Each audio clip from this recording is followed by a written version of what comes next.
la magíster y voy a trabajar con ustedes este presente taller que lleva por título lo que es en relación a la obesidad, ¿no?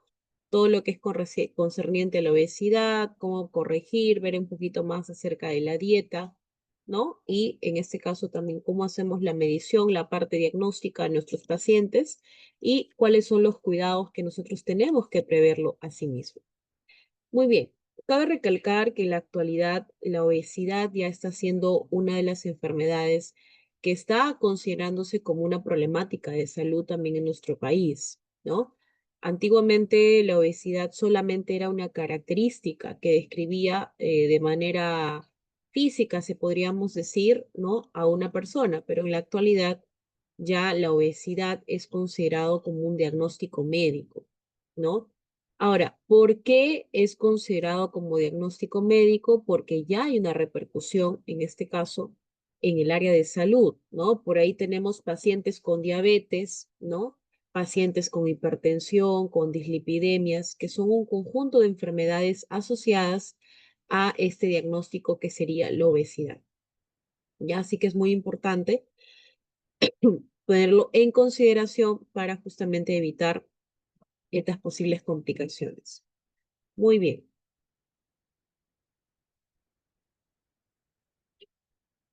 Vamos a avanzar. A ver, un momentito. Vamos proyectando por aquí. Ok, muy bien. Para ello vamos a tratar de visualizar este video que tenemos aquí, que nos habla un poquito más acerca de la forma general, lo que significaría para nosotros este concepto de obesidad, ¿verdad? Entonces vamos a visualizar este pequeño video. Voy a compartirlo con audio. Muy bien. Para que todos podamos tomar la atención debida. Ok.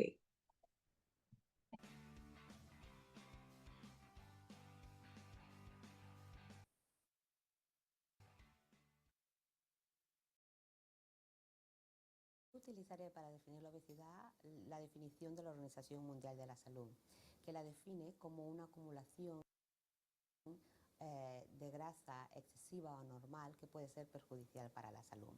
La prevalencia de obesidad en los países desarrollados es un problema de salud pública. Un 23% de la población adulta española tiene problemas de obesidad. Esto incluso es más grave en la población infantil, donde los últimos estudios hablan de una prevalencia de obesidad sobre el 18%. Los síntomas dependerán del grado de obesidad del paciente. Síntomas como pueden ser dificultad para dormir por el grado de obesidad, con apneas del sueño, pueden tener síntomas de dificultad para respirar, sensaciones de fatiga, dolores a nivel de la espalda por la sobrecarga del peso que tienen que mover, así como también dolores en las articulaciones. En términos generales, la obesidad se produce por un desequilibrio entre el balance energético. Se consumen más calorías de las que se queman. Pero la obesidad es una patología mucho más compleja, que esta simple ecuación intervienen múltiples factores en su aparición. Una de las principales causas es el patrón alimentario poco saludable. En la actualidad ingerimos un exceso de calorías en forma de proteínas de origen animal, grasas saturadas, azúcares refinados. Hemos aumentado muchísimo el tamaño de las raciones en detrimento del consumo de verduras, de frutas, de cereales integrales y legumbres propios de la dieta mediterránea. Otro factor importantísimo es el estilo de vida extremadamente sedentario que hay en la actualidad. La obesidad es una patología que tiene múltiples causas y por lo tanto el tratamiento de la obesidad tiene que ser integral y por lo tanto multidisciplinario. Lo dividimos en dos fases, un tratamiento no farmacológico y la otra parte es el tratamiento farmacológico, que también puede ser utilizando fármacos o el tratamiento quirúrgico. Una persona que no trate su problema de obesidad puede favorecer la aparición de múltiples enfermedades como la...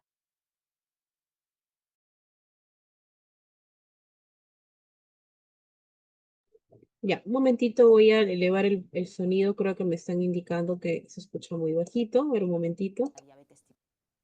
Vamos a voy a compartir. Vamos a elevarlo un poquito más el volumen. Ok, ahora sí. Si tu meta con esfuerzo quieres alcanzar. págalo con Visa. Si ese antojito te quieres comprar, págalo seguro, págalo con Visa. Si quieres con Visa puedes pagar, págalo al toque, en un toque y seguro. Visa.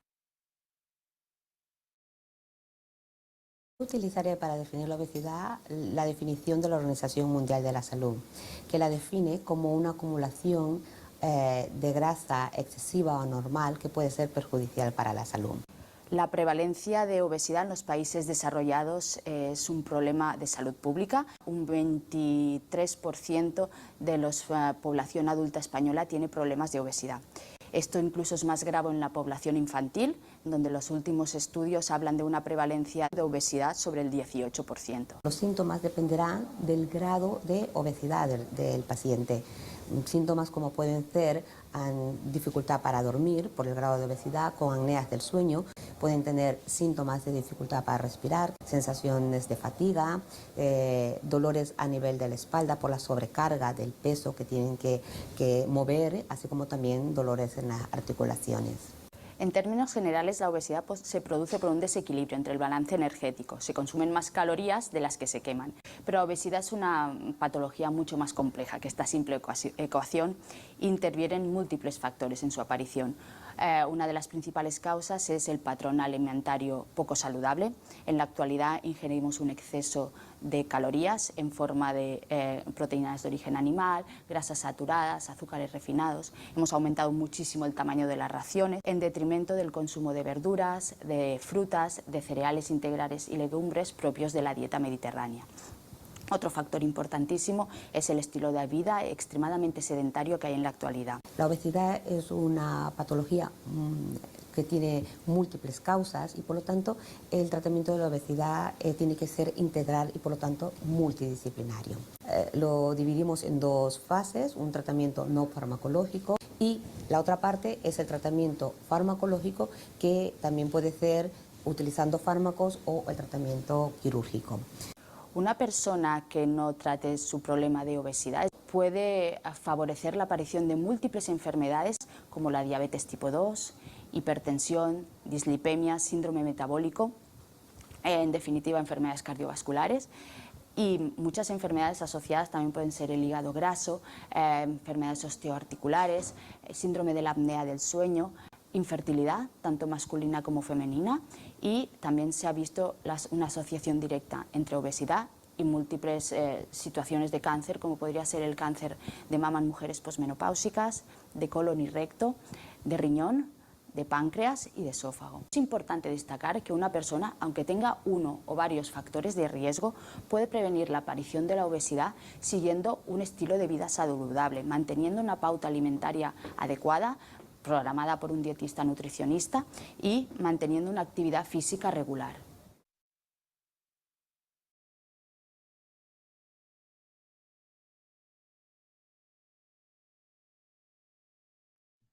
Muy bien, perfecto. Entonces ya hemos podido visualizar un poquito más en relación a lo que sería pues este concepto de obesidad. Correcto. Vamos ahora a abarcar un poquito entonces en relación ya a la parte conceptual, ¿no? ¿Qué será para nosotros obesidad? ¿Qué significa en realidad la obesidad? Ciertas características que nosotros lo vamos a relacionar con esta enfermedad, porque ya es conocido como un diagnóstico médico, ¿no? Es mayormente relacionado por que hay una ingesta calórica excesiva, más de la cantidad del aporte que la persona debería recibir, ¿no? ¿Y esto qué es lo que va a conllevar? Si nosotros consumimos más de las cantidades que nuestro cuerpo elimina, vamos a decirlo así, desgasta, es lo que hace que nosotros subamos de peso, ¿no? Entonces yo lo voy a poner de esta manera. Vamos a colocarlo así, ¿no? Entonces, supongamos que la dieta estimada en un adulto promedio, lo vamos a colocar acá, dieta estimada, dieta estimada para un adulto promedio, lo vamos a colocar, para un adulto promedio es de 2000 kilocalorías, ¿ok? Ahora, estas kilocalorías que yo les coloco aquí están relacionadas justamente con quién. Está relacionado con la cantidad energética que nuestro cuerpo recibe para poder, en este caso, desarrollar la mayor parte de actividades durante el día. Pero esto, ¿de dónde lo vamos a obtener? Básicamente lo obtenemos de un grupo de alimentos, ¿no? Vamos a colocar acá. Principalmente, ¿de qué grupo de alimentos lo vamos a obtener? Es de los carbohidratos. Entonces, ¿qué pasa si yo consumo demasiados carbohidratos? Va a haber un elevado aumento de esta cantidad que estamos evaluando nosotros aquí, que en realidad no debería sobrepasar. Pero lamentablemente nosotros, ¿qué es lo que hacemos o qué es lo que mantenemos? Tenemos lo siguiente. Consumimos probablemente durante el día un promedio de 2.800, vamos a ponerlo así exagerando, 3.000 kilocalorías, ¿no? Y eso mayormente lo evaluamos porque tenemos que ver qué cantidad o qué es lo que estás comiendo durante el día, ¿no? ¿Qué es lo que tú comes durante el día? Y probablemente esto es lo que nosotros ganamos. Pero ¿qué pasa si nosotros solamente desgastamos, desgaste, porque si llevamos una vida sedentaria, no hacemos ninguna actividad física, no salimos a correr, no hacemos absolutamente nada que nos ayude a desgastar en la energía? Entonces, el aporte que tenemos aquí de desgaste, probablemente vamos a ponerlo ahí exagerando, que sea pues de 1.900. Y eso todavía, porque en realidad es menos en una persona que no hace actividad. Entonces, si nosotros hacemos y queremos mantener este equilibrio, tenemos que tratar de igualarlo. Entonces, tanto lo que consumimos con lo que desgastamos, ¿cierto? Entonces, es una parte muy importante que vamos a considerar. A ver, un momentito. Disculpe.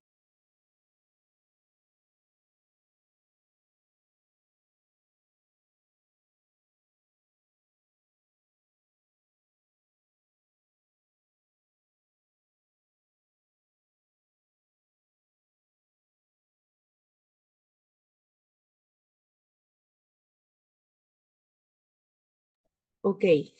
Entonces, justamente lo que les estaba comentando, ¿no? Es muy importante para nosotros mantener justamente este equilibrio que estamos evaluando acá.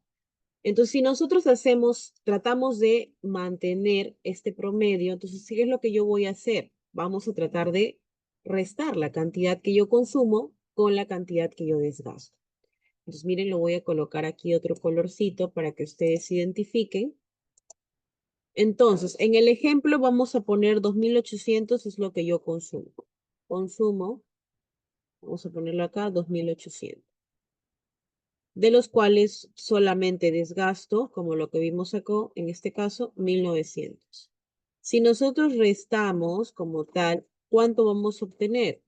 Probablemente solamente nos queda 900 kilocalorías. Ojo, estas 900 kilocalorías que tenemos aquí, esto se almacena en forma de grasa. Esto se almacena en forma de grasa. ¿Por qué? Porque nuestro cuerpo no fue capaz de poder degradarlo, de poder eliminar. ¿Correcto? Entonces, esas cantidades son muy importantes para nosotros. ¿Por qué? Porque si nosotros no estamos desgastando esa cantidad, esto es lo que está quedándose almacenado en nuestro cuerpo, básicamente se almacena en forma de grasa. ¿Y cuál es la consecuencia de ello? Justamente lo que tenemos acá, el aumento de peso o el aumento de la masa, como tal, la masa grasa en la región abdominal, que es donde justamente se focaliza este aumento. Ahora, este aumento como tal, ¿qué es lo que me puede llevar? A tener un índice de masa corporal elevado, poder estar en mayor riesgo, ¿a qué? A padecer diabetes, enfermedades cardiovasculares, hipertensión, como problemas articulares, ¿no? Son problemas bastante serios que podemos enfrentar en esta situación. Entonces, para que ustedes vean que una enfermedad como esta no es una enfermedad cualquiera, es una enfermedad que puede de alguna manera traernos serias consecuencias de nuestra salud. ¿Ven? Ahí estamos identificando.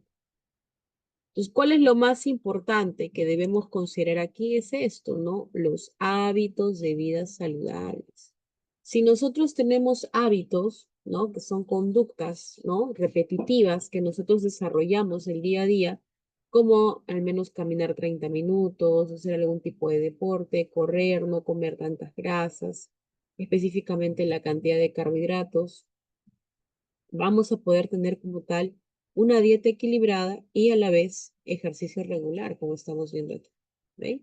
Entonces es fundamental para poder, ¿qué cosa? Evitar, prevenir lo que sería también la obesidad. ¿Ya? Entonces, esto ya no es cualquier cosa. Para nosotros que un paciente tenga el diagnóstico del IMC con obesidad, ya nos estamos enfrentando ante un estadio de riesgo. ¿Ya? Importante. Muy bien. Ahora, vamos a ver aquí puntos importantes. Por ejemplo, la obesidad lo podemos clasificar dependiendo dónde se va a distribuir el tejido adiposo. Ahora, si la grasa mayormente se focaliza en la zona abdominal, como vemos aquí la forma visceral, mayormente esto, vamos a colocarlo aquí, está relacionado con las enfermedades de diabetes tipo 2, aterosclerosis, ¿no? Aterosclerosis es una enfermedad cuando la arteria se vuelve rígida, ¿no? ¿Por qué? Porque se almacenan, vamos a decirlo así, plaquitas de grasa a nivel de las paredes arteriales, ¿no? Y en este caso, dentro de la obesidad abdominal, y estamos viendo, se localiza en el cuello, se localiza en el hombro, se localiza también en la región abdominal, ¿no? Entonces, son puntos que tenemos que considerar. Luego, la obesidad femoroglútea o ginoide, como vemos ahí, que es mayormente cuando se almacena en ciertas áreas específicas como glúteos, caderas, los muslos y la mitad inferior del cuerpo, ¿no? Que no, como vemos aquí, no es de mayor riesgo, pero es importante también tener en cuenta, ¿no? El control, ¿no? Para que no vaya a ser de manera también exagerada, ¿no? Los volúmenes pueden llegar también a ser extremos, donde puede llegar a traer serios problemas en la columna, al nivel de la rodilla, entonces también tenemos que tener mucha cautela. Pero mayormente los pacientes o las personas que almacenan grasa abdominal o en las zonas que estamos evidenciando aquí son personas de mayor riesgo. Ya son personas de mayor riesgo. Así para que tengamos en los brazos claramente también. Ya, claramente también. Muy bien. Vamos a ver aquí. En relación ahora a lo que es el perímetro abdominal, ¿no? Por ejemplo, ¿qué estamos viendo aquí? Punto importante. Para nosotros hacer la clasificación o la evaluación de nuestro paciente, acá es un punto muy importante que tenemos que considerar. Sí o sí, para ello tenemos que utilizar lo que es la cinta métrica. Entonces ustedes van a agarrar una cinta métrica, van a rodearse, ¿no? A nivel justamente del abdomen y vamos a medir cuánto es la cantidad en centímetros, ¿no? Y a evaluar si se encuentra dentro del rango normal, de un riesgo elevado o un riesgo muy elevado. Entonces, si yo estoy, por ejemplo, en el caso de los hombres, ¿no? Un perímetro que va a sobrepasar más o igual del valor de 102 centímetros, ya estamos frente a un riesgo muy elevado. Si fuera de 95 a 101, riesgo elevado. Y si es menos de 95 en el valor de los centímetros, va a ser normal. En el caso de las mujeres, también vamos a tener esta valoración igual, menos de 82, tenemos un riesgo normal, disculpen, tenemos un valor normal, de 82, 87, riesgo elevado, y mayor o igual a 88, un riesgo muy elevado. Entonces, en esta situación, ¿cuáles son los valores de normalidad que yo tengo que considerar para mis pacientes? Que sea en mujeres menos de 82 centímetros y en el varón menos de 95 centímetros. Si estos valores ya están muy elevados, sobre todo del valor normal, ya estamos frente a algún tipo de riesgo. Ya, importantísimo. Ahora, adicional a ello, es importante recalcar esta problemática general que nosotros tenemos, ¿no? Dentro de la globalización también y la industrialización, vamos a mencionarlo de esta manera, se ingresó pues un grupo de alimentos, vamos a decirlo así, alimentos chatarra, que en realidad no nos da un tipo de alimento en sí y lo que tiene el efecto es que nos hace pues daño, ¿no? Son alimentos que tienen edulcorantes, tienen grasas, tienen harinas excesivas, ¿no? Que pueden llegar a repercutir a mayor, ¿no? A mayor gravedad a los pacientes.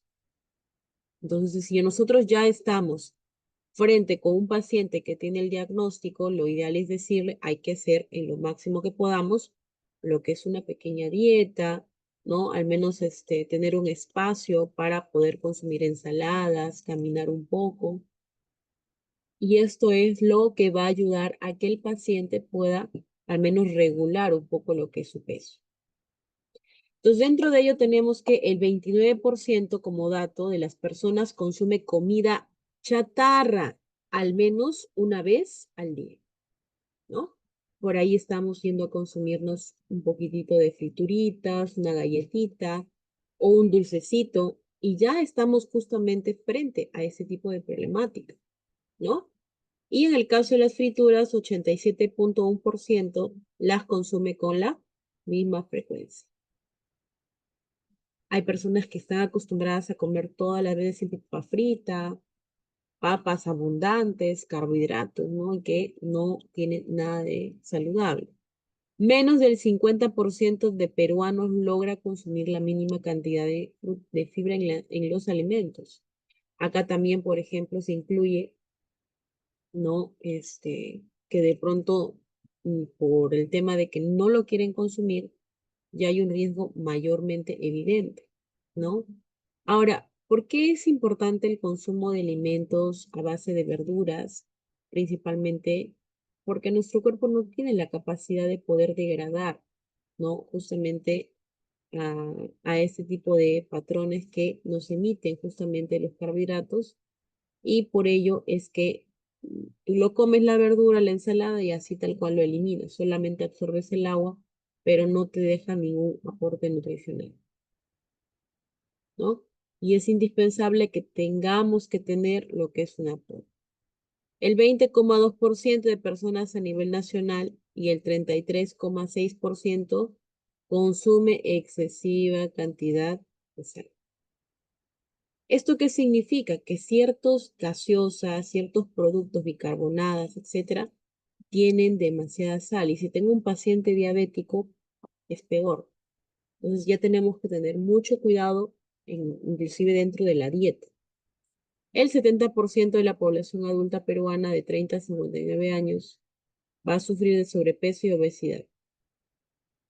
Este es un dato importantísimo porque si nosotros nos encontramos en un entorno donde, por ejemplo, todos se acostumbran a comer siempre alimentos chatarra, es muy probable que yo también me motive y consuma también de esta manera, ¿no?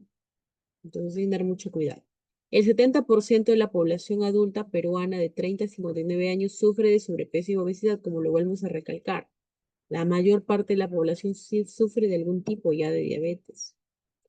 Porque al tener sobrepeso, ¿no? Si te haces en este caso el control, ¿no? Vas a poder mejorar este estadio, pero si no tenemos un control, inclusive de lo que comemos en la alimentación, no va a pasar absolutamente nada. Ya es importante. Muy bien. Lo que es el IMC, esto se conoce como el índice de masa corporal, mayormente utilizado para lo que es la evaluación diagnóstica de nuestro paciente. ¿Cómo yo hago la evaluación? Miren, primeramente tenemos que obtener datos importantes. Ok. Primeramente tengo que tener el peso del paciente. ¿Qué más? La talla. Pero la talla para nosotros sería al cuadrado. ¿Por qué? Porque tenemos que repetir dos veces como vemos en el ejemplo de abajo. ¿Ven? Ahí está el peso del paciente en la parte de arriba, 70. 1,7 que estamos evidenciando acá para nosotros que sería la talla, pero lo vamos a multiplicar nuevamente por el mismo valor. ¿Por qué? Porque es al cuadrado, ¿no? Y esa situación es que nos va a resultar pues un valor, ¿no? Y ese valor lo llevamos a la comparativa diagnóstica y podemos en este caso obtener el resultado de la paciente. Importante, ¿ya? Entonces, ¿qué tenemos como índice de masa corporal? Que es la relación entre la masa corporal de una persona y su estatura, ¿no? Según los valores propuestos por la OMC, nos dice que es uno de los principales recursos para poder evaluar el estado nutricional. Y justamente eso es lo que nos dice, ¿no? El IMC que evalúa, el IMC evalúa el estado nutricional de nuestros pacientes. O si tú quieres determinar si te encuentras dentro del rango o estás de pronto fuera del rango o te encuentras mal, porque dices, no, yo creo que sí debo tener más del valor, pero yo estoy sintiendo de pronto, vamos a ponerlo así, ¿no? El paciente se siente mal, vamos a ponerlo de esa manera, ¿no? ¿Por qué? Porque el estado nutricional también influye en el aspecto psicológico del paciente, ¿no? Entonces, una persona que es obesa va a llegar en algún momento, ¿no? Que de alguna manera, pues, va a sentirse desganado, con estado de ánimo bastante deficiente, y eso inclusive le puede motivar en algunos casos a consumir más, potencia más el consumo excesivo, o en algunos casos lo restringe, ¿no? Entonces, por eso es importante que dentro del seguimiento utilicemos este tipo de tablita, que es el índice de masa corporal, y de esta manera poder obtener correctamente los datos y ver el resultado. Podemos en el ejemplo de la parte inferior, el paciente tenía 70 kilos con 1.7, ¿no? Ahí está al cuadrado, el valor como tal ¿no? De lo que tenemos aquí 70 y lo vamos a dividir entre la talla al cuadrado, ¿no? Que ahí estamos identificando, ¿no? Dentro del ejemplo vimos 1.7, ¿no? Que sería en este caso para nosotros el peso sobre la talla al cuadrado, ¿no? Los 70 sobre la talla al cuadrado, que sería 1,7 al cuadrado, que nos daría 2,89, resultando 24,22, ¿no? Entonces, para que ustedes sepan cómo evaluar, ahí les dejo la tablita también con el cálculo. Entonces, depende de los rangos que nosotros obtenemos, vamos a hacer la comparativa. ¿Cuál será la comparativa de pronto para mí? Ahí está. Cuando es normal, debería oscilar de 18,5 hasta 24,9. En el caso del sobrepeso, de 25 a 29,9. Obesidad, de 30 a 34,9. Obesidad tipo 2, 35 o 39,2. Disculpen, y la obesidad 3, que puede llegar a inclusive a sobresalir hasta más de 40. Esto es importante para que ustedes hagan su evaluación de ustedes mismos y también del paciente, ¿no? Y de esta manera poder obtener un resultado y en base a ello iniciar ejercicios, actividades que puedan fomentar nuevamente que el paciente pueda sentirse mejor, ¿no? Entonces, es importante que nosotros evaluemos. Una vez que haces la evaluación, vamos a hacerle un mejor estado nutricional, qué es lo que puede comer y no puede comer, y dependiendo de ello vamos a ir viendo mejoras y que también haya la colaboración como tal del paciente. ¿Cuáles serán algunos síntomas ya de la diabetes? ¿No? Cabe recalcar que un paciente que ya tiene la enfermedad es muy probable que pueda desarrollar esta enfermedad porque está asociada principalmente la tipo 2, ¿no? Está asociada a lo que es, en este caso, para poder evaluar al paciente. Entonces, dentro de los síntomas que tenemos de la diabetes, ahí tenemos la migraña, puede haber depresión, demencia, ¿no? Enfermedades pulmonares o del hígado graso, enfermedad cardiovascular, accidente cerebrovascular, ¿no? Y enfermedad de las arterias coronarias, que son parte importante, ¿no? Por ahí incontinencia, algunos tipos de cánceres, ¿no? Ahora, ¿qué pasaría si mi paciente tiene problema de cáncer? ¿No? ¿Por qué lo comento? Porque muchas veces no preveemos la situación de salud. Ojo que en la tipo 2 no se da de la mañana, vamos a decirlo así, de un día para otro. ¿Por qué? Porque es importante que estemos al pendiente de todas las situaciones que están abordando nuestros pacientes, no tanto como enfermedades de hipertensión, diabetes, miren, y el mayor riesgo que ellos puedan enfrentar, ¿no? Dentro de los 5 signos de la enfermedad, acá tenemos un diagnóstico bastante mencionado en todos lados. Ay, disculpen, era con el otro.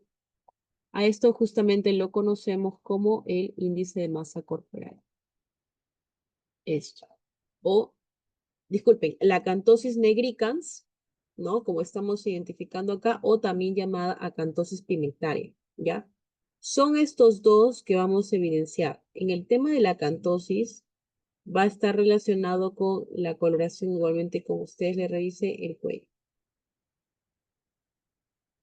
Sí, de pronto vamos a ver acá, ¿qué dice acá en la acantosis negrica? Que es un trastorno cutáneo, se caracteriza por la presencia de hiperkeratosis, ¿no?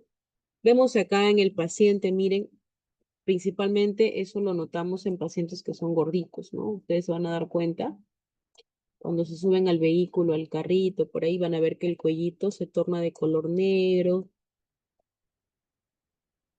la zona axilar, inclusive miren aquí en las flexuras, en los dedos, incluso en los párpados también, se puede llegar a tornar este tipo de coloración oscura. Ahora, ¿qué significará? Es cuando el paciente está haciendo resistencia, ¿no? En este caso, justamente a la insulina. Entonces, esta resistencia propiamente dicha, lo que va a conllevar, ¿no? Es que nuestros pacientes formen más cantidad de insulina, claro, los va a regular, pero no es una información adecuada, una información real, porque este paciente puede estar bien hoy día, pero pasado mañana, de aquí a un mes, vamos a ver cómo se encuentra su estadio. Y únicamente va a depender de lo que es el estilo de vida, ¿no? Puede también formarse estrías por distensión, ruptura de las fibras elásticas de la piel, también edemas, varices en extremidades inferiores, ¿no? Eso es bastante típico, ¿no? Índice de masa corporal mayor a 30, que es el valor ya estimado para diagnóstico, la circunferencia de la cintura, ¿no? Que es en este caso de 94 en hombres y 88 en el caso de mujeres, ¿no? Y el nivel de presión arterial elevado, que puede llegar a oscilar ya en su efecto mayor a 140. Muy bien. Ahora, ¿qué es lo que vemos aquí dentro de las características? Ya les mencioné, está asociado bastante con la resistencia a la insulina, ¿no? Ahí está resistencia a la insulina y una excesiva producción como tal, porque la persona come muchos carbohidratos.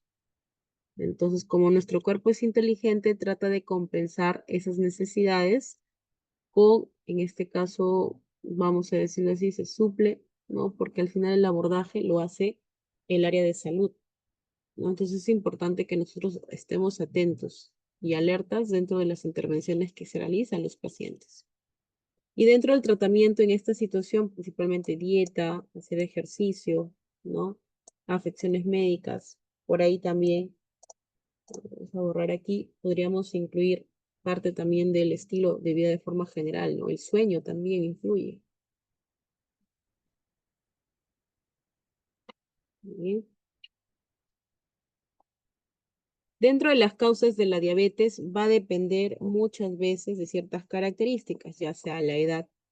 Por ejemplo, a medida que vamos a envejecernos, vamos a ir cambiando ciertas hormonas, ciertos factores, ¿no? Entonces va a depender muchas veces también del entorno, ¿no? Lo que es también el sexo femenino, ¿no? Que está principalmente asociado al embarazo, a la menopausia. Si bien es cierto, ¿por qué el sexo femenino? Porque nosotras tendemos a acumular más grasita en diversas áreas de nuestro cuerpo, en comparación del hombre que mayormente lo acumula, ¿no? En este caso, cuando realiza algún tipo de actividad física, de mayor esfuerzo principalmente.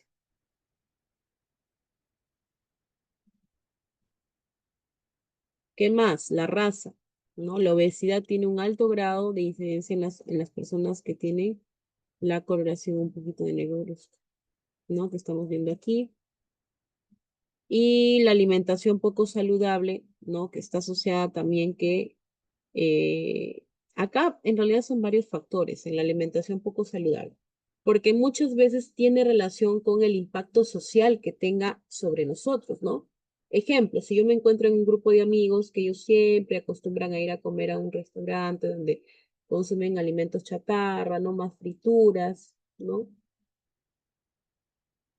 Se propicia, ¿no? Por ahí inclusive en el trabajo, por ahí nos traen chocolates, nos traen diversas cosas, ¿no? Que esto sí puede llegar a repercutir en nuestra salud, ¿no? Cuando hay una alimentación poco saludable. ¿Qué más? El sedentarismo, ¿no? No realizar actividad física, ¿no? Factores socioculturales, los factores conductuales también, ¿no? Factores genéticos. Ahora, esto de los factores genéticos en realidad vamos a decirlo así, no es al 100% porque ya la persona nació. Eso podría aplicarse en los pacientes diabetes tipo 1, pero cuando no tienes nada absolutamente en el otro brazo, puedes venir, ¿no? En este caso vamos a explicarle, ¿no? En el factores genéticos decirle, ¿no? Por ahí tu cadena, por ejemplo, mamá, cuando tú estabas en la barriguita, por ejemplo, de mamá, ¿no? Ella acostumbraba, estando gestando, a consumir alimentos chatarra, ¿no? Entonces, durante el embarazo, vamos a decirlo así, estuvimos pues con obesidad, sobrepeso. El niño nace, la mamá sigue propiciando las conductas no alimenticias, ¿no? Porque de pronto ¿no? Vamos a ver que en el entorno acostumbraban a comer alimentos chatarra. Entonces, eso mismo lo vamos a pasar de generación en generación porque son conductas de aprendizaje que nosotros tenemos durante la etapa de niños, ¿no? Y a medida que ya vamos creciendo, ¿no? Y seguimos con ese tipo de conductas inadecuadas, llega un estadio donde ya empieza a tocar la puerta de la enfermedad, ¿no? ¿Y qué hacemos ante eso? ¿Ves? Y ahí es importante recalcar que sí puede ver muchas veces nuestras conductas sobre los pequeños, ¿no? Importantes.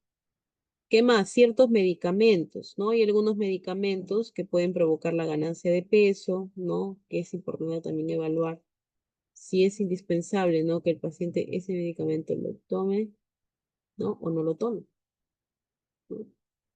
Entonces hay que tener mucho cuidado también con los elementos que no vayan a proceder. Muy bien. Por otro lado, tenemos algunas complicaciones, ¿no? Por ejemplo, ya sea neurológicas, pulmonares, renales, músculos esqueléticos, la parte psicosocial, cardiovascular, ¿no? Gastrointestinal y raíz.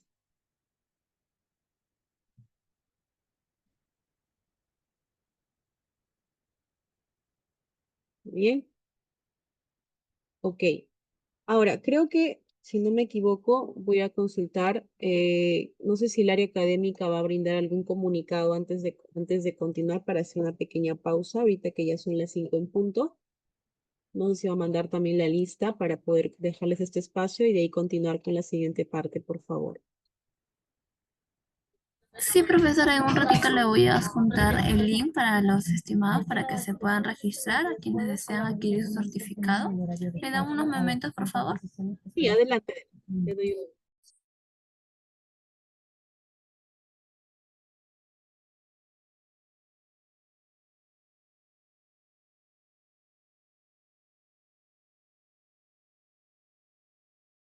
Ya, estimados, el link que le acabo de registrar en el chat del Zoom es para que ustedes puedan registrar sus datos y puedan adquirir su certificado, puede ser virtual o físico, que se les ganó por el taller. También se les asigna lo que es la grabación de la clase más las separatas PDF de la docente.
Ya, estimados, también les he dejado lo que es el link por el grupo de WhatsApp, el general, para que se puedan registrar. El costo de los certificados, el virtual está valiendo lo que es en 30 soles, viene con igual con la grabación de la clase, separatas PDF. El costo del certificado físico le valen 45, de igual manera se les junta lo que es la grabación de la clase, a las separatas de PDF, bien es por correo, si ustedes desean se les envía por su WhatsApp. No, estimado, el taller ya empezó hace una hora, ya estamos en un break. Completen, en este caso, su registro. Vamos a continuar. Ahora, vamos a ver un tema, lo que es las recomendaciones en la dieta alimentaria. Ahora, antes de continuar, quiero mencionarles a todos ustedes que si tienen dudas, tienes consultas acerca del tema o alguna inquietud en relación a lo que estamos trabajando el día en el taller, puedes escribir aquí en la parte de chat tu pregunta y a medida que vamos avanzando, yo pueda responder tu pregunta, tu consulta, sin ningún tipo de inconvenientes. Así que les dejo ahí la opción para todos los que quieren compartir ahí en la parte del chat sus dudas o consultas para poder, en este caso, desarrollarlas juntamente conmigo. Muy bien. En relación a las recomendaciones en la dieta alimentaria, acá sí vamos a ver puntos importantes. Vamos a ver que dentro de la valoración ya estamos trabajando con pacientes con diagnóstico de diabetes. Es muy probable que nuestro paciente ya tiene problemas de salud, por ejemplo, le hacen un perfil lipídico, que vamos a medir, por ejemplo, colesterol, vamos a medir triglicéridos, y es muy probable que nuestro paciente ya esté arrojando valores elevadísimos. Entonces, para nuestro paciente es de estricto, ¿no? Que tengamos muy en cuenta, ¿no? Por ejemplo, no sobrecargar con alimentos que tengan muchas calorías, en este caso los carbohidratos. ¿Cuáles son de ellos? Por ejemplo, vamos a hablar que comamos mucho arroz, mucho tallarín, ¿no? Vamos a comer de pronto mucha yuca, mucho camote, vamos a sobrecargar de muchos carbohidratos. De pronto, la opción para nosotros sería consumir lo que es, por ejemplo, menestras, ¿no? Consumir, por ejemplo, lo que son verduras, que si bien es cierto, también encontramos carbohidratos, pero en menor medida, ¿no? Y vamos a encontrar mayor cantidad de lo que son, pues, vitaminas, minerales, ¿no? Eso es importante. Entonces, desde acá nosotros tenemos que ir abarcando, ¿no? ¿Qué es lo que nosotros vamos a optar? ¿Qué es lo que nosotros vamos a hacer en realidad cuando ya estemos, pues, frente a este tipo de eventos? Entonces, importante para que ustedes lo consideren es que vamos a incorporar como parte de las recomendaciones alimentos a diario de todo tipo y realizar al menos 30 minutos de actividad física, ¿no? Si bien es cierto, vamos a tratar de oscilar el 50% que sea pues de preferencia verduras. Por ahí la recomendación que yo digo, si ya tenemos pacientes, por ejemplo, potenciales o tenemos pacientes que ya están desarrollando alguna enfermedad, inclusive gastrointestinal, lo ideal, ¿no? Vamos a decirlo, que tenga gastritis, paciente con úlcera, etcétera. Y en muchos casos, ¿qué les han dicho? No, señor, usted no puede comer verdura, ensaladas frías porque ahí abunda lo que es el Helicobacter pylori. Claro, eso es cierto. Entonces vamos a tratar de optar por consumir verduras sancochadas, pero ya estamos consumiendo verduras y que el tiempo de cocción tampoco no sea de mucho tiempo, tiene que ser dentro de los minutos adecuados, que sea a vapor, que no tenga mucho tiempo de cocción, porque de esa manera aprovechamos como tal estas propiedades del alimento. Y es indispensable que desarrollemos actividades físicas, ¿no? Por lo menos caminar, trotar un poquito, de pronto en casita bailar, y esto nos va a ayudar de alguna manera a poder hacer este equilibrio tanto en lo que es la ingesta y también al desgaste que realiza cada paciente. ¿Qué más? Tomar a diario 8 vasos de agua. Esto es importante porque el agua nos va a ayudar a nosotros a regular el metabolismo y esta es la parte importante. Muchos de los pacientes que son gorditos tenemos un metabolismo muy lento. ¿Eso qué significa? Que nuestro cuerpo tiene la capacidad de desarrollar o degradar las partículas o todo lo que nosotros consumimos de forma muy lenta. Entonces, por ello que se tiende a acumular mucho más tiempo en nuestro cuerpo, ¿no? Como no lo degradamos porque no lo estamos desgastando con ningún tipo de actividad, nuestro cuerpo también se vuelve estático. Nuestro propio organismo va a hacer que este proceso sea muy lento, ¿no? Y ahí empiezan también las repercusiones, ¿no? Del sedentarismo, me duele la rodilla, me duele esto, me duele el otro. Y más cuando es un paciente gordito, tenemos más dificultad porque hay demasiada grasita en el cuerpo. Eso hay que tener bastante en cuenta, ¿no? ¿Qué más? Consumir a diario 5 porciones de frutas y verduras, tiene que ser variable, ¿no? Reducir el consumo de sal, porque los pacientes con este diagnóstico son pacientes potenciales a desarrollar lo que sería la hipertensión arterial. Así que es importante, indispensable que nosotros consideremos como patrón alimenticio también alimentos bajos en sal. Y también, ¿por qué? Porque el sodio también pues cuando es en exceso, nuestro cuerpo lo que hace es retener los líquidos. Entonces los pacientes se sienten más hinchaditos, ¿no? Entonces por ahí hay que evaluar también, ¿no? Limitar el consumo de bebidas azucaradas. De preferencia hay que consumir agua o infusiones sin azúcar, ¿no? Y si vemos que la parte de las conductas que tiene este paciente acostumbra, digámoslo así, a consumir alimentos que tienen demasiado, o vamos a decirlo, infusión, me tomo mi cuáquer, me tomo todo lo que consumo, tengo que echarle abundantes cucharadas. Entonces de pronto vamos a ir reduciendo la cantidad de cucharadas hasta que nuestro cuerpo ya se vaya adaptando al 100% y dejemos de consumir azúcares. Consumir legumbres, cereales, esto es bastante fibra, muy bueno para nuestro cuerpo, para también evitar lo que es la constipación, el estreñimiento, ¿no? Consumir aceite crudo, por ejemplo, de preferencia puede ser de oliva, ¿no? Que es más saludable, tiene omega 3, omega 6, no es como la grasa habitual que nosotros consumimos para frituras, ¿no? Es una grasita natural. Consumir diariamente también lácteos que tenemos proteínas, ¿no? Al consumir carne, retirar la grasa visible, de preferencia hay que evitar. Si tenemos ya un paciente que tiene diagnóstico, ojo, hipercolesterolemia, que significa que está con el colesterol elevadísimo, mucho cuidado con estar consumiendo, ¿no? Su anticuchito, su rachi, ¿por qué? Porque estos alimentos son vísceras como tal, ¿no? Y a esto le sumamos que tengamos un paciente que esté, en este caso, vamos a decirlo de esta manera, ¿no? Que esté almacenando grasa en algunos órganos, especialmente a nivel hepático, y esto puede ser totalmente, y en este caso, con una repercusión negativa o de riesgo en su salud, ¿no? Porque si bien es cierto, es rico, ¿no? Comemos el anticucho, todo lo que es en la parrilla, pero ese tipo de consumo, ¿no? También inclusive puede llegar a ser cancerígeno, ¿no? Y más en los pacientes con colesterol elevado es de mayor riesgo todavía. Mucho cuidado con eso, ¿no? Que no sea excesivo.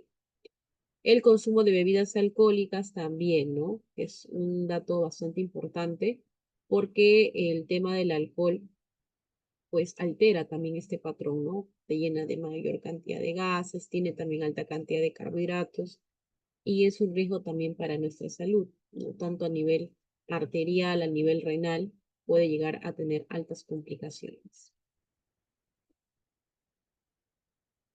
Entonces, dentro del plato saludable que estamos viendo aquí como modelo, pues tenemos ahí los vegetales, ¿no? Que sean de todo tipo, color, forma, preferentemente crudos, está bien. Acá lo dice sí, pero si tenemos pacientes con problemas gastrointestinales, con gastritis y que le hayan dicho, no puedes comer alimentos crudos, porque muchas veces los pacientes dicen, no, a mí me han dicho que yo no puedo comer disculpen, verduras frescas por el tema, entonces ya no comen y abundan carbohidratos. Entonces vamos a reemplazarlo por verduras sancochadas, ¿ya? De preferencia. En relación a las grasas, aceites de todo tipo, naturales, de palta, ya sea de semillas o de frutos secos, el consumo de agua de preferencia, ¿no? Sin azúcares, hidratos, podemos ahí, pero miren las cantidades y porciones que se van a consumir, es mínimo. No todo el plato va a ser arroz, es mínimo. Ahí está también los videos. ¿no? El choclo, ¿no? Que en realidad todo ese tipo de hidratos de carbono se tiene que consumir en preferencia 25% o en menores cantidades. También en relación a las proteínas, ahí estamos viendo, ¿no? Cuál es importante tener en cuenta que el consumo de proteínas nos ayuda también a mejorar lo que es la masa muscular y con ello también a contrarrestar si es que estamos almacenando mucha cantidad de grasita, ¿ya? Entonces hay que tener ese tipo de balance que tiene que ser de preferencia de forma consecutiva. Ahora, dentro de lo que es el fósforo en alimentos, acá tenemos como primera medida, ¿no? Lo que dice acá, bajo, medio, alto. ¿Qué es lo que no debemos consumir en gran, vamos a decirlo así, en gran cantidad? Por ejemplo, vamos a ver aquí dentro de las porciones, ¿no? Por ejemplo, en el bajo dice clara de huevo, el mondongo, las verduras, previo las frutas, ¿no? O la harina de trigo, pan blanco, masa de pizza, arroz blanco, sémola, azúcares, aceites, ¿no? Eso debería ser un consumo mínimo, ¿no? Un consumo intermedio, por ejemplo, de arvejitas, vamos a comer la leche entera, los yogures, los lácteos, ¿no? Algunas pastas, ¿no? Que podemos alternar.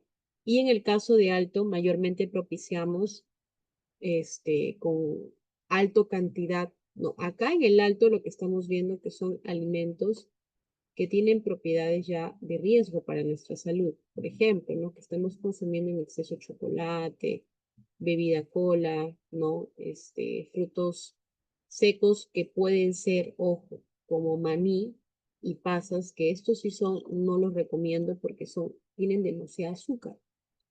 Entonces, de preferencia vamos a escoger el grupo de alimentos que tengan pues menor cantidad de kilocalorías. Si son frutas, yo siempre recomiendo para los pacientes diabéticos y les digo, si tú tienes un problema de diabetes, de preferencia no me comas plátano, no me comas manzana, no me comas naranja en cantidad. ¿Por qué? Porque este tipo de frutas tienen mayor cantidad de azúcar y tienen mayor cantidad también de azúcares que nos hacen daño como tal. Y también aporta mayor cantidad de kilocalorías. Pero, ¿qué pasa si yo consumo sandía? Consumo melón, ¿no? Estos son frutas que tienen alto volumen de agua y tienen bajo contenido de sal, disculpen, de azúcar. Entonces, ¿esto qué me va a ayudar a mí? Evidentemente, a poder hacer un buen balance de mi alimentación. Si yo, por ejemplo, reemplazo y como un plato de sandía, vamos a encontrar que dentro de la sandía es bajo de azúcar, tiene alto volumen de agua y sacia mi necesidad. Pero si yo me consumo un chocolate, evidentemente ahí podemos encontrar más de 200 kilocalorías en comparación a un pedazo de fruta que puede estar, en el caso de la sandía, 80 o 70. ¿Ven? El balance es bastante abismal.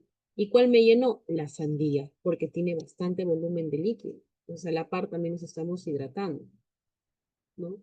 Entonces, de preferencia, no consumir este tipo de alimentos que le encontramos en alta cantidad, ¿no? Pero sí, lo que vemos aquí, los demás, ¿no? Que ya sean, por ejemplo, verduras, que sean, por ejemplo, si queremos comer carbohidratos, de pronto sí lo podemos consumir, pero en menores cantidades, en menores proporciones, al menos 25%, 2, 3 cucharadas, que es suficiente, y de ahí equilibrar con los demás alimentos, que es importante, porque igual, ¿no?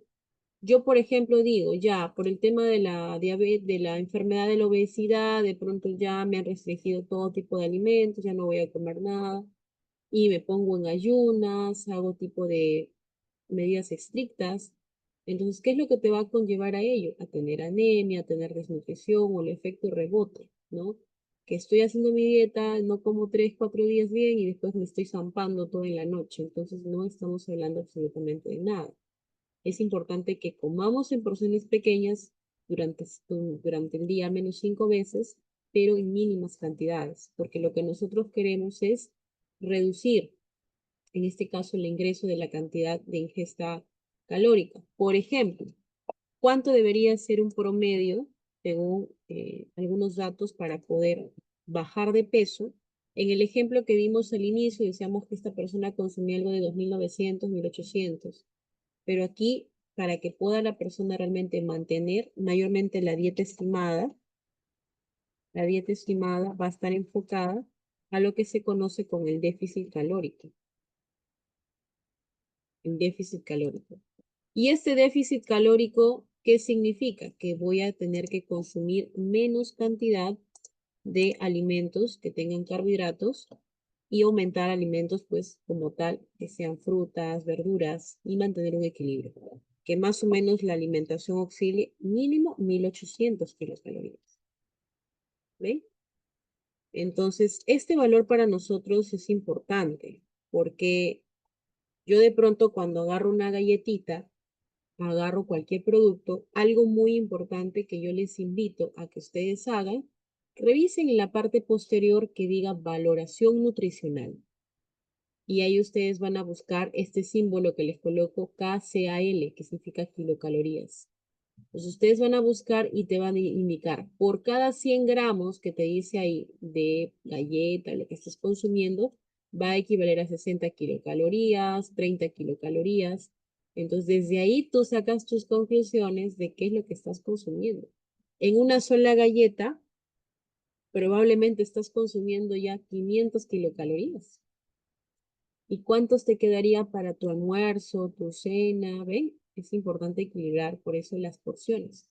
Y acá sí hay un ajuste bastante abismal porque ya no vamos a comer igual como antes, sino reducimos todo a la mitad aproximadamente. Pero sin matarnos de hambre, consumir correctamente, solamente que vamos a hacer que nuestro propio organismo degrade, ¿no?, las cantidades sobrantes, pero no de forma así, sino que tenemos que hacer mínimo 30 minutos de caminata, porque también puede haber un riesgo, ¿no? Si no hacemos mucha actividad física y solamente comemos poco y nuestro cuerpo realiza mayor cantidad de energía, lo que va a suceder es que va a empezar a degradar grasa.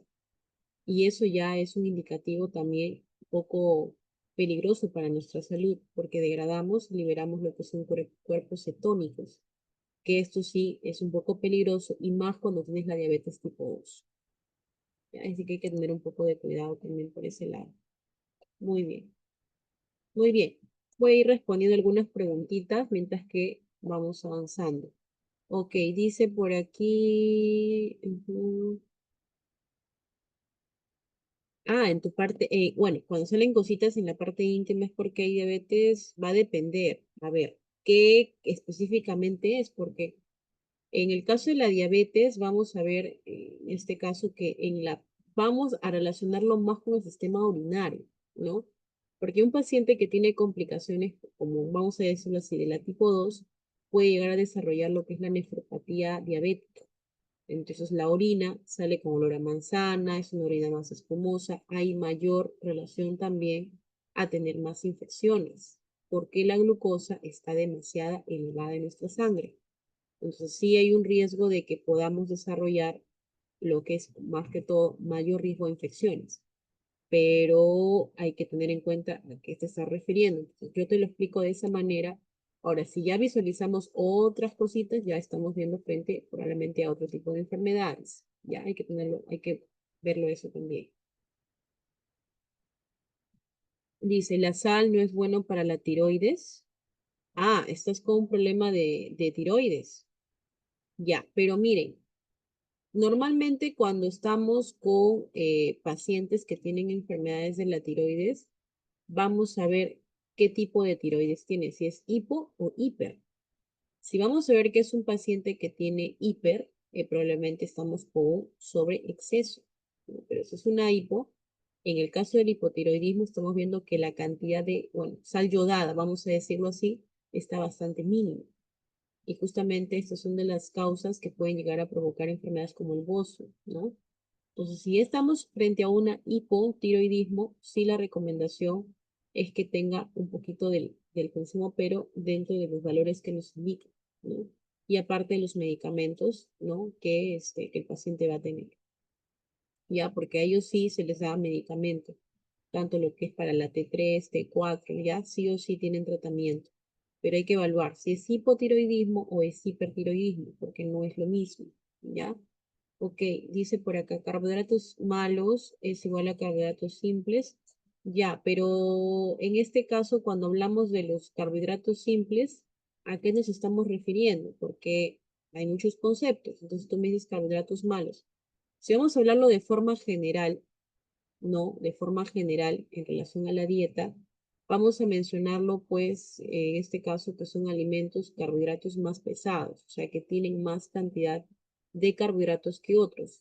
Todos los carbohidratos que nosotros consumimos no tienen la misma cantidad y la misma proporción de kilocalorías. Por ejemplo, si yo hablo, por ejemplo, de la papa, del arroz, vamos a ver que estos sí tienen cantidad de carbohidratos más abundantes, inclusive dentro de las proporciones son las más pesadas. Pero si hablamos, por ejemplo, de un brócoli, estamos hablando de una zanahoria o de otro tipo de carbohidratos, estamos hablando que son carbohidratos que de alguna manera dentro de la estructura mantienen porciones mínimas, en este caso de carbohidratos, y que hace un balance dentro de la dieta. Ya, pero hay que tener en cuenta ello. Dice una consulta, ¿y una dieta cetogénica es buena para la obesidad o es muy estricta? Sí, es muy estricta. ¿Saben por qué? Acá viene el tema. Por eso justamente hace un momento les comenté del tipo de rebote que puede experimentar el paciente. Les explico.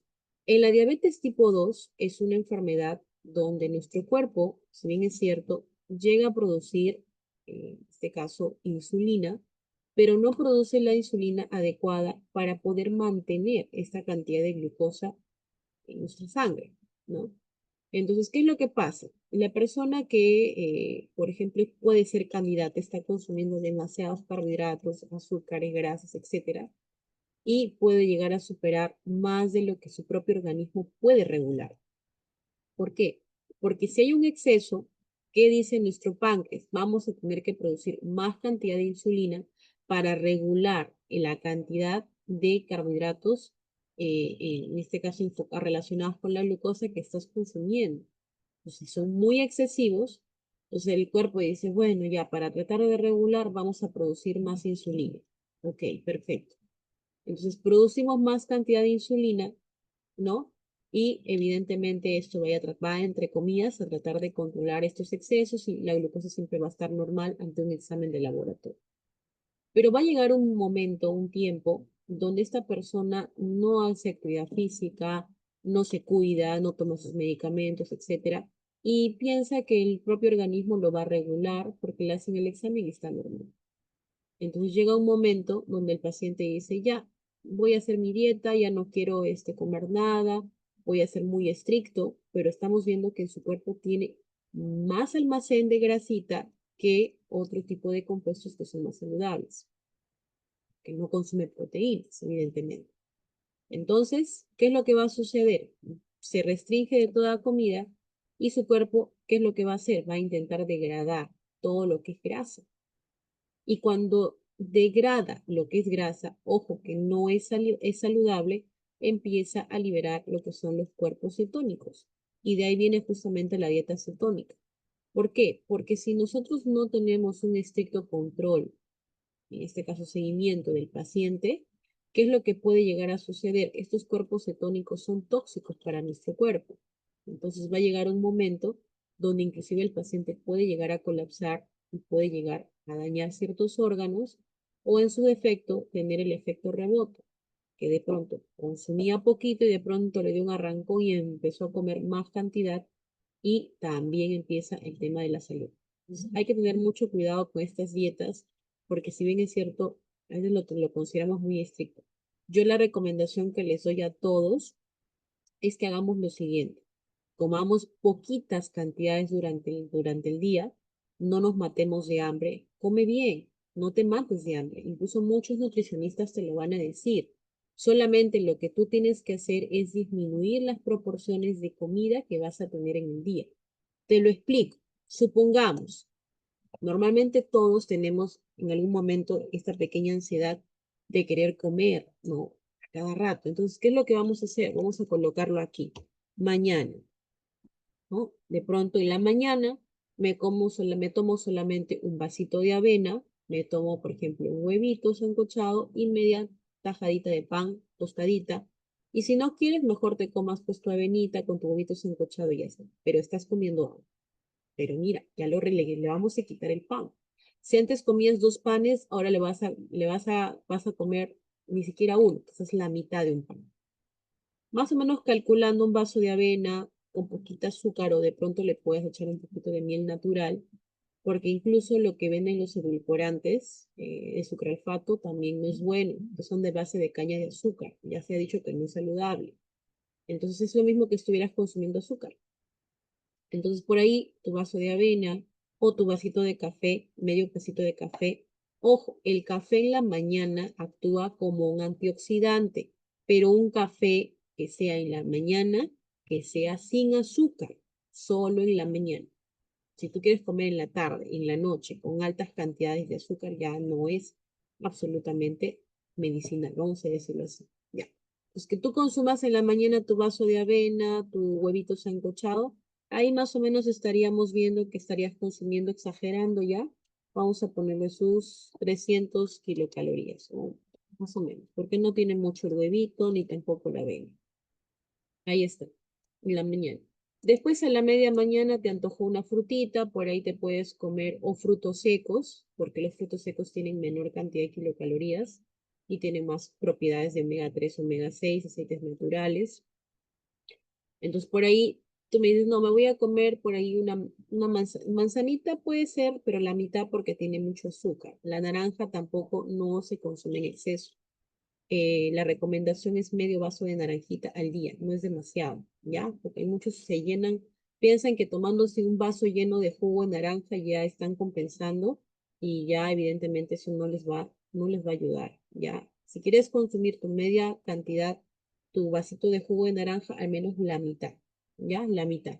O sea, en la media mañana por ahí te provoca, vamos a colocar un puñadito de fruto seco, ¿ya? Puede ser también fruta fresca, sandía, melón de preferencia, ya puedes comer tu mandarina, pero que sea uno. Plátano también uno, ya exagerando. Ya supongamos que a media mañana te consumes plátano porque queremos también proteínas. Ya hemos consumido fibra en la mañana, proteínas mediante la albúmina, mediante la clara del huevo y plátano. Vamos a ver, ponerle ahí 80 kilocalorías con un platanito. ¿Ya? Y te tomas, eso sí, durante todo el día tienes que tomar bastante agua, al menos los 8 litros, ¿ya? Durante todo el día. Ahora viene el almuerzo. Entonces, en el almuerzo es donde vamos a comer un poquito más. De pronto comes, como vemos aquí en el ejemplo, ¿no? Mira, la mitad de verduritas. Tú estás consumiendo cualquiera de estos, puedes escoger papita, preferencia tu verdurita, o de pronto simplemente lo reemplazas con verduras sancochadas, tu pedazo de carnecita, ¿no? Y ya está. Ahora, si sientes que te falta un poquito más, por ahí una papita, pues vamos a exagerar que aquí en el almuerzo hayas consumido ya 900 kilocalorías, ¿ya? Porque aquí lo vamos a obtener mayormente de lo que es la carne y tu carbohidrato que ya has escogido. O puede ser también un plato de menestras, una lentejita, por ejemplo, castillito de preferencia, que son alimentos que tienen alta cantidad de proteínas también.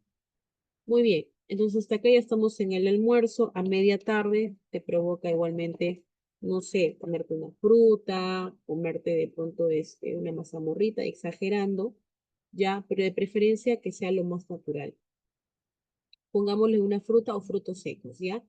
Que te consumas más o menos aquí unos 200, o ya, 150, exagerando, ¿ya? 150 kilocalorías. Ok. Este es un ejemplo, ¿ya? De lo que vamos a hacer. Estamos reduciendo en la mitad todo lo que consumimos. Y en la noche vamos a simular de pronto comer lo del almuerzo, pero en menor cantidad. Entonces, por ahí le voy a asignar de pronto unos 400 a 500 kilocalorías en la noche, ¿ya? O kilocalorías. Entonces, tu cuerpo ya recibió alimento durante todo el día. Si nosotros sumamos todo este total, ¿cuánto nos sale? Mira, tenemos 900 más 500, 1400 más 300, ahí estamos teniendo 1700, 1850, prácticamente estamos consumiendo 1930. Excelente. 1930 kilocalorías durante todo el día. Es un promedio, ¿no? Y sin matarte de hambre. Y a esto le sumamos que te has hidratado durante todo el día con tus 8 vasos de agua. Perfecto. Entonces, por ahí aumentamos con hacer algún tipo de actividad física, 30 minutos de caminata y estamos desgastando de pronto 200 kilocalorías, lo que es más o menos un promedio, pero ya estamos viendo que estamos en déficit. ¿Por qué? Porque evidentemente tu cuerpo acostumbraba a qué cosa? A consumir 2.800 kilocalorías. Y ahora tú lo has reducido un poquito más de la mitad. ¿Ve? Entonces esto ya es mejor porque tu cuerpo ya trata de mantener el equilibrio. Y como tienes todavía una cantidad de reserva en tu cuerpo, ¿no? ¿Qué es lo que va a hacer? Prácticamente va a extraer esta cantidad de glucógeno que tienes almacenado y lo va a utilizar si es que faltara. ¿Pero cómo? Cuando haces actividad física, porque ahí estás desgastando energía. Y eso es saludable porque evidentemente lo estás compensando porque has consumido algo de comida. Pero si te matas de hambre, lo que va a degradar directamente es grasa. Y eso sí no es saludable. Entonces, nunca te mates de hambre. Come, pero en pocas cantidades. ¿Ya? Y que llegue pues dentro del promedio, al menos de los 2.000 kilocalorías, que ahí estarías entrando ya en un cuadro de déficit calórico, sumado a esto actividad, en este caso actividad física, ya sea medio o intensa, y te va a ayudar a equilibrar muy bien lo que es, en este caso el peso, vas a reducir la grasa abdominal y es saludable, ¿no? Pues acá en la imagen que vemos aquí, el valor nutricional, ¿no? Importante de un alimento determina el valor energético. Pues como ustedes pueden ver aquí, miren cuánto es la cantidad relacionada, cuánto es lo que yo debería consumir durante el día. Valor energético, alimentos que me lleguen a aportar la mayor cantidad de energía, 2.000 kilocalorías. Grasas totales 70, grasas saturadas 20, hidratos de carbono 260, azúcares 90, proteínas 50 y sal 6 gramos. Es todo lo que deberíamos consumir en promedio durante el día. ¿Ve? Importante. Ahora, si yo hago actividad física un poco ligera, de pronto voy a consumir un poquito más de carbohidratos. ¿Por qué? Porque probablemente si yo hago una actividad física de mayor desgaste, una maratón, hago pesas, etcétera, tengo que también equilibrar de acuerdo a la actividad que yo realizo, ¿ya? Por ahí vamos a ver la cantidad de aporte de alimentos que vamos a consumir. Muy bien. Por tanto, y en el caso del entrenamiento moderado, igualmente ahí tenemos, miren, vamos a variar un poco ya la alimentación, pero en el caso de los pacientes ya con diagnóstico de obesidad, principalmente nos enfocamos en el primero, que es el entrenamiento leve, porque ellos todavía, por el pesito que tienen, no pueden hacer actividad física de mayor esfuerzo. Pueden lesionarse, pueden tener algún problema con la rodilla, con la columna. Entonces, que sea ligerito, pero que mantengamos un buen equilibrio en la dieta. Y en el intenso, igual manera, vamos a equilibrar. Si es una persona que ya hace más actividad física, acá sería todo lo contrario, ¿no? Tendría que consumir más cantidad de alimentos que le aporten más energía para poder, en este caso, equilibrar su dieta. ¿Cómo voy a saber si un paciente es hidratado, por ejemplo? Importante. Si está hidratado, ¿no? El paciente, vamos a ver la coloración también de la orina, ¿ve? Importante. Pero si está deshidratado, miren el tipo de orina y la coloración que van a tener. Es importante que ustedes vean ello, ¿no? Pues durante el día, ¿qué tenemos que hacer? Tomar agüita, ¿verdad? ¿Cuáles serán estos síntomas de deshidratación? Pacientes con boca seca, mareos, sed, fatiga o en su defecto también lo que sería la piel seca, ¿no? ¿Cuáles serían algunos tratamientos farmacológicos para los pacientes que están con la obesidad? Por ahí el Orlistat, ¿no? Que son medicamentos que únicamente también tiene que ser recetado bajo indicación médica. El bupropión o el naxetrona también son medicamentos que pueden ayudar a los pacientes, pero sí o sí tiene que estar relacionado con el médico. El médico tiene que indicarles en base a una evaluación general. Acá vamos a ver algunas complicaciones que pueden tener los pacientes, ya sea a nivel cardiovascular, puede ser endocrinológico como diabetes, ovario poliquístico, ¿no? Problemas por enfermedad de reflujo, ¿no?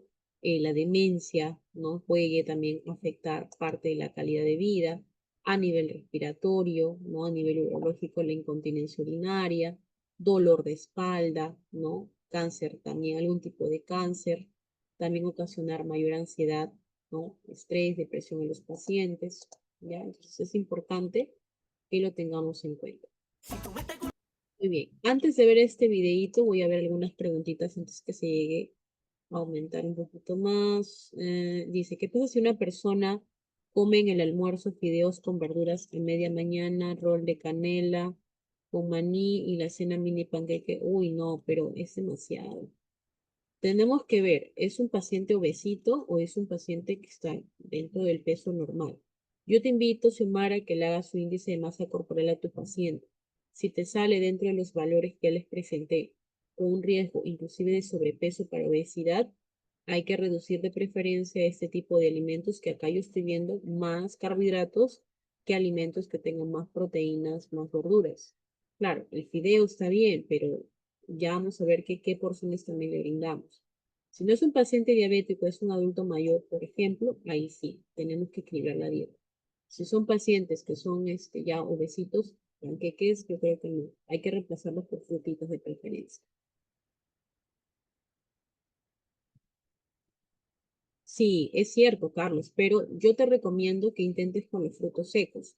Los frutos secos también tienen una mínima porción de carbohidratos, pero tienen la capacidad de saciar, porque justamente como tienen omegas, ayuda a estimular el sistema, en este caso neurológico, para de alguna manera dar una señal y decir que estamos saciados. Entonces, intenten, por el tema de la ansiedad también, ¿no? Porque también es una conducta importante que tener en cuenta.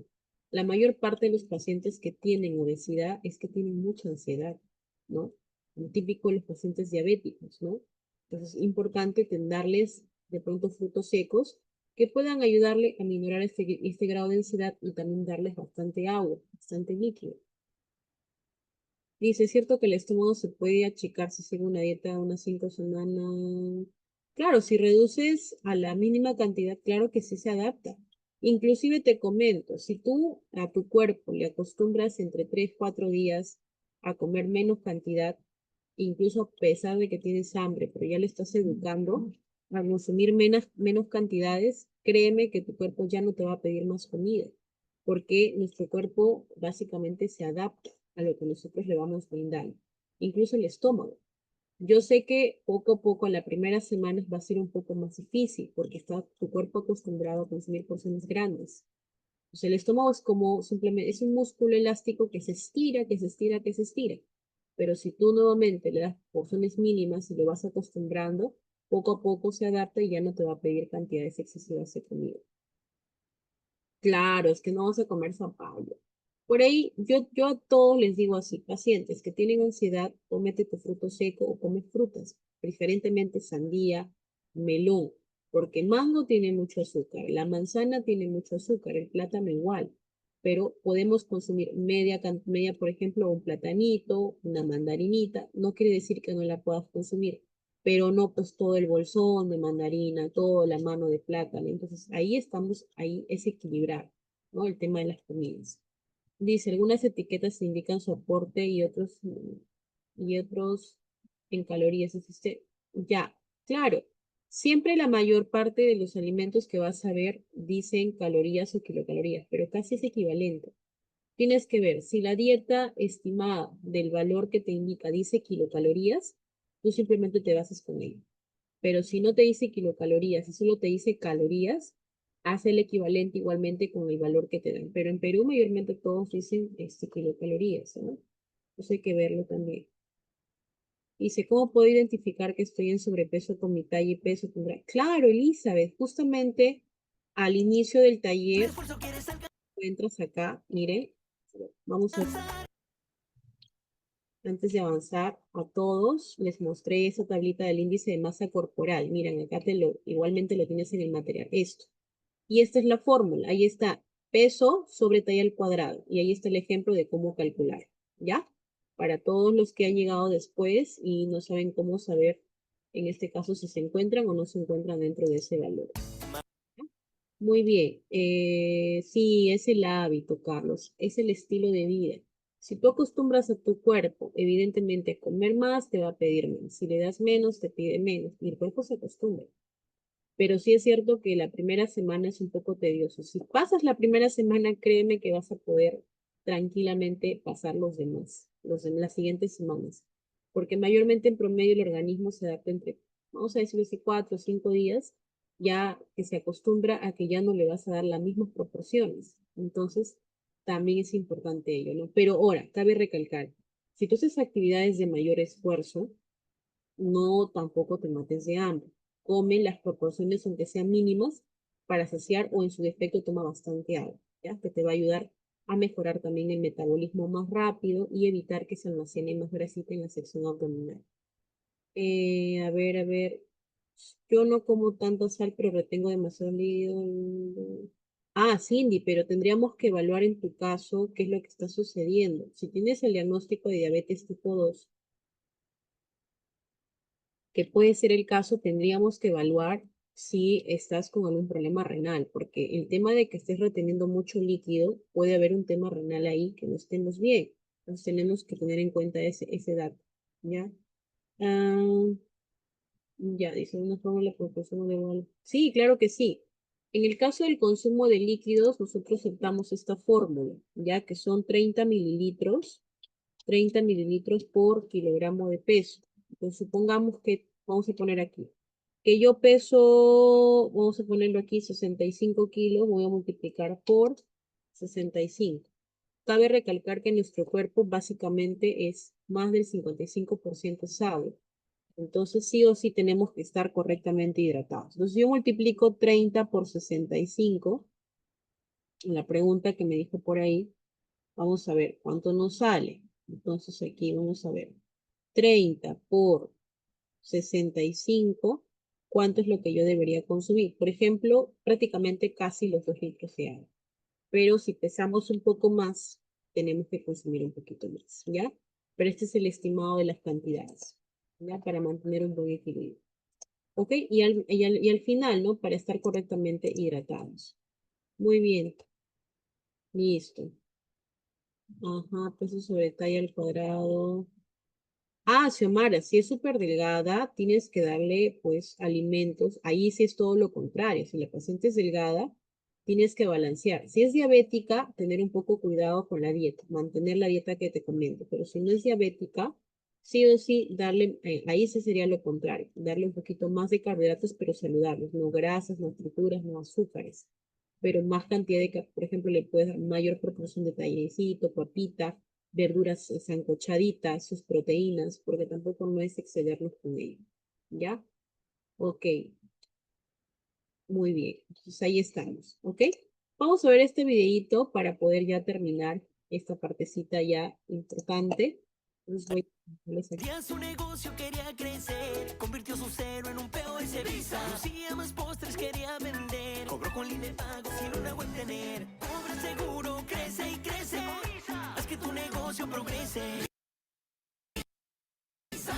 ¿Por qué es tan complicado bajar peso y mantenerlo? Ahora sí, ¿ya? Vamos a ver un videito importante con la pregunta ¿por qué es tan complicado bajar de peso y mantenerlo? Que probablemente ahí está, ¿no? El datito. Vamos, hay que escucharlo. Muy bien, estamos con el audio. Claro. Esta sería un poco la respuesta, ¿no? Probablemente porque se hacen... Bueno, ¿qué diríais vosotros antes? Yo diría que es cuestión de mentalizarse que es para toda la vida. O sea, Exacto. es decir, hacerte la idea de que para siempre vas a tener que llevar una dieta sana. Eso no quiere decir que un día haces una fiesta de aniversario y te comes un trozo de pastel. O un día sales y te comes una pizza. Digamos que la idea Un sería día. elegir cambios que puedan mantenerse toda la Claro, pero vida. hacerte la idea de que tú diariamente tienes que llevar una dieta lo más sana Suele, posible, ¿no? claro, pero suele ser muy posible, muy común ver en nuestros pacientes que son o todo o nada, Ya, ¿no? ese- Esos ese es el extremos. problema, ¿no? Quizá. Hay que encontrar un equilibrio, yo diría, Ujú. en comer sano, pero mantenerse activo, hacer deporte. Si tú ese día te comes un trozo de pizza, pero es que luego haces deporte, seguramente lo estarás quemando. Si tú ese día comes un trozo de pizza, es mucho más perjudicial porque no lo estás quemando, lo estás guardando. Te lo Y quedas. estás guardando, pero es que igual pasa con una pechuga de pollo. Si tú te comes una pechuga de pollo o una ensalada y no haces ejercicio, también la estás acumulando.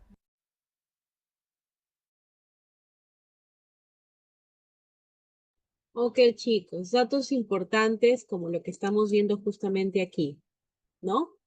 En realidad, el tema de la alimentación va a estar relacionada, va a estar enfocada a cómo nosotros nos vamos a mentalizar, porque al final de todo, nosotros vamos a decidir si comer o no comer. Pero yo la recomendación que les doy a ustedes es sí o sí, ¿no? Tener la fuerza de voluntad, indicar a los pacientes cuáles son los riesgos, cuáles son los beneficios para su salud si mantenemos un peso adecuado dentro del rango normal, según la tabla del índice de masa corporal.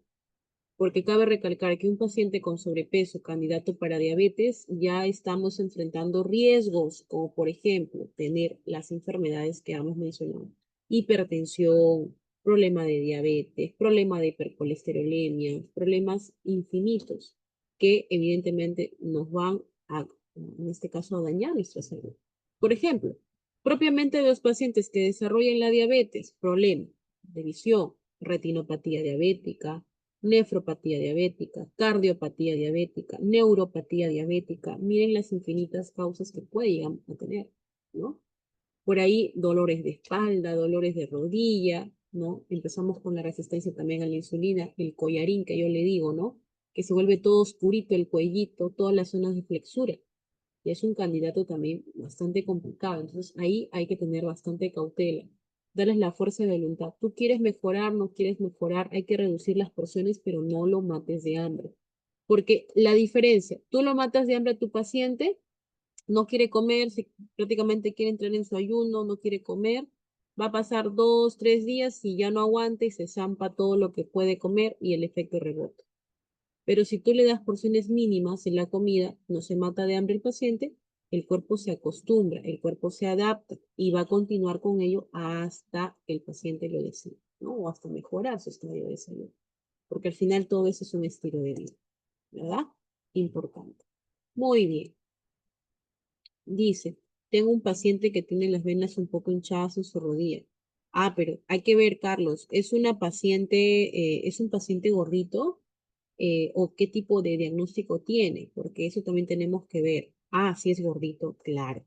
Lo que pasa es que justamente vamos a ver las características. Si es un paciente gordito, evidentemente el peso todo va directamente al nivel de los miembros inferiores. Entonces va a tener mayor, en este caso, riesgo inclusive para, vamos a decirlo, para retener líquidos, va a tener mayor riesgo a tener artrosis. Ojo con la artrosis, que es el desgaste del hueso, porque hay mucho peso directamente.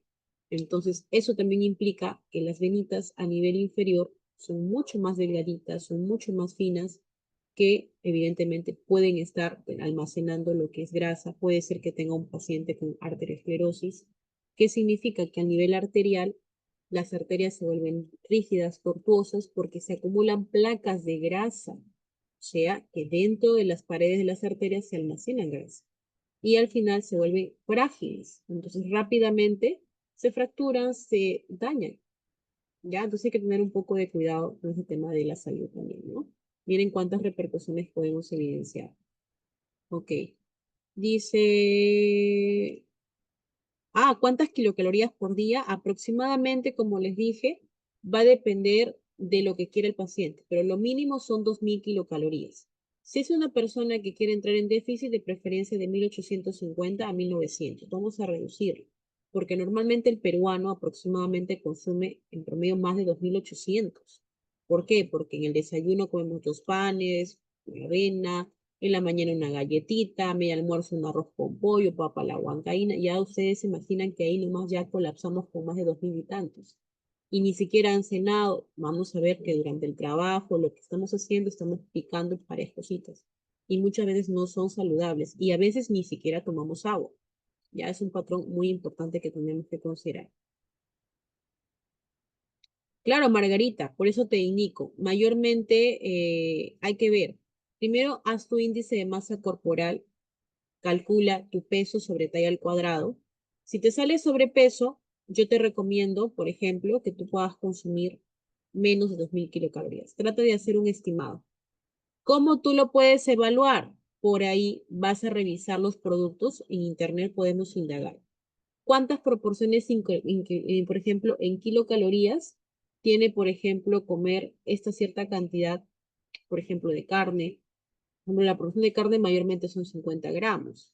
Por ahí, ¿cuánto debo comer de hidrato de carbono? 200 gramos. ¿Cuánto debo comer de este producto? Entonces, eso te va a ayudar a ti a poder hacer un buen balance de tu alimentación y saber lo que estás comiendo.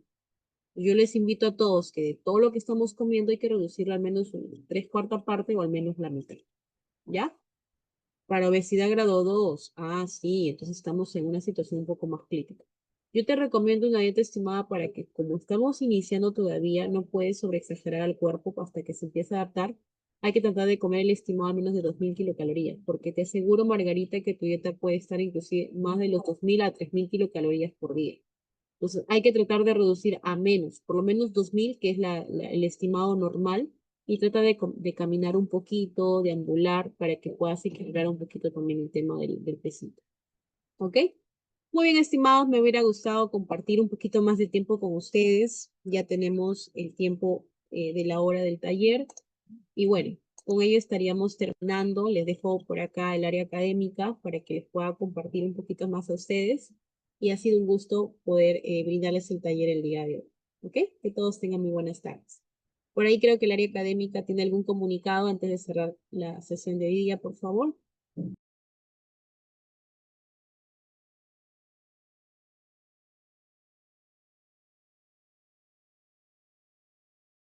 Área académica estará, por favor, o de pronto para ya darles la finalización del taller. Ok, vamos a dejarle unos minutitos. Creo que les van a dar un comunicado, sino ya para poder finalizar.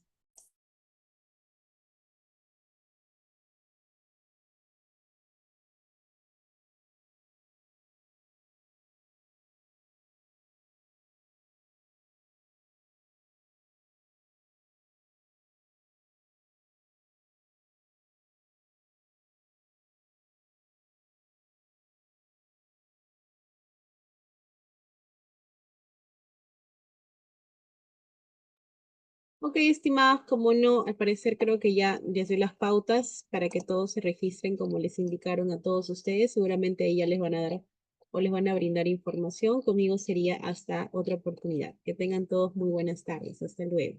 Cuídense. Muchas gracias, hasta luego. Hasta luego con todos. Un gusto. Hasta luego.